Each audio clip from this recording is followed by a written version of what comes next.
Bonjour à tous, moi c'est Romain, je suis étudiant en dernière année de kiné à l'EFOM. Je vais un peu vous présenter comment ça s'est passé pour moi ces 4 années d'études. Donc tout d'abord en première année j'ai effectué un stage en fait dans un IUM, un institut d'éducation motrice, donc avec des enfants avec des troubles neuromoteurs on va dire.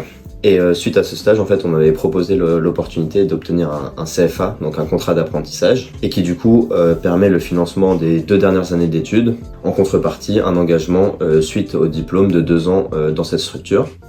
Donc ça permet d'avoir un financement de l'école, donc de la totalité des frais de l'école, ainsi qu'un salaire, c'est un pourcentage du SMIC, à peu près 85% du SMIC. Et du coup, en contrepartie aussi, pendant nos années d'études, quand on a des vacances, on est censé aller travailler sur ce lieu justement de stage avec qui on a signé.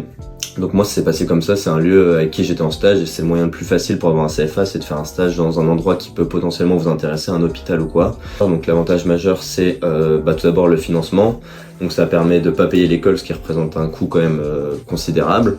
Ça permet aussi par exemple de prendre un appart si vous avez besoin plus proche de l'école, etc. Donc ça c'est pratique. Niveau inconvénient, c'est plutôt la charge de travail, parce que du coup vous n'avez pas vraiment de vacances ou de période de révision, par exemple pendant les vacances de Noël, pour les partiels qui sont en janvier, vous en avez moins. Et du coup, faut savoir plus aménager son emploi du temps, gérer son temps de travail, travailler plus en dehors des cours aussi dès qu'on a le temps. Un gros avantage aussi, c'est que ça permet d'avoir déjà de l'expérience du terrain, parce que ça nous fait du temps de stage en plus au final. Donc c'est au niveau pratique, on sera relativement meilleur, et donc c'est aussi un avantage pour les oraux qu'on passe à l'EFOM. Et ça permet aussi de savoir directement ce qu'on va faire à la fin de nos études et de pas avoir de pression, si on peut en avoir, ou de stress à chercher un cabinet ou chercher un emploi après à la fin des études.